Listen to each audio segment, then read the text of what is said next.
It normally goes on. Ronnie Whitelow cracks the windows in his black Ford Crown Victoria. He asks permission to light a cigarette from a pack of Pall Malls before unloading his story. He was a city planning commissioner, but Benton Harbor's emergency financial manager replaced Whitelow and other city officials. I found out through my niece.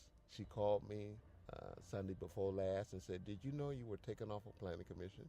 Whitelow isn't happy about the state taking over Benton Harbor. He's also not happy with the manager that stripped his title away. But Whitelow is the first of many residents who say the city has so many problems, it's hard to know where to begin to fix any of them.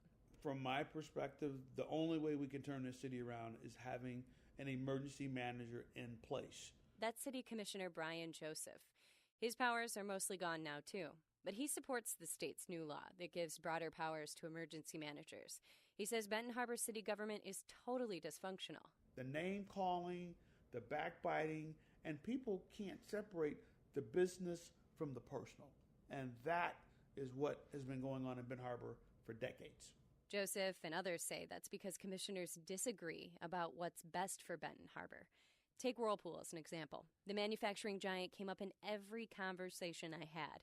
People are either with Whirlpool because of the economic investment it brings, or people are against Whirlpool, a super successful company they say is taking advantage of a city that's desperate for cash and jobs.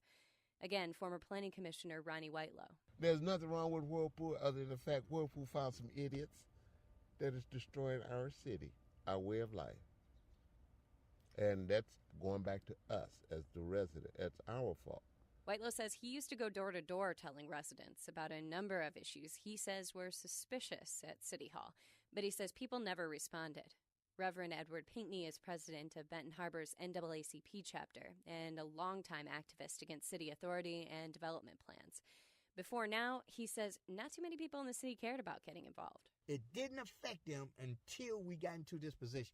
Now, everything that's happened, they're angry.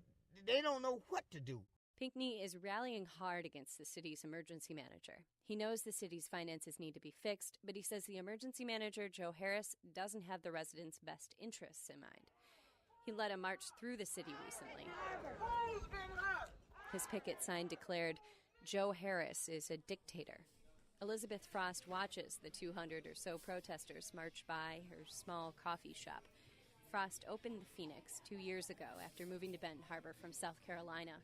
Frost says she's glad to give the emergency manager a chance to turn things around. I think we needed somebody who wasn't a part of all this, who wasn't so deeply ingrained in their family and their brother and their cousin and their everybody else, all ingrained in it, who could look at it objectively.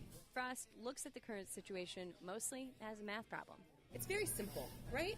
Get us out of debt.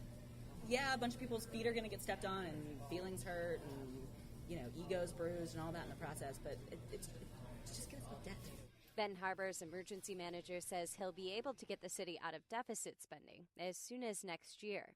Hear more about how he plans to do that in the next part of our series. In Benton Harbor, I'm Lindsay Smith, Michigan Radio News.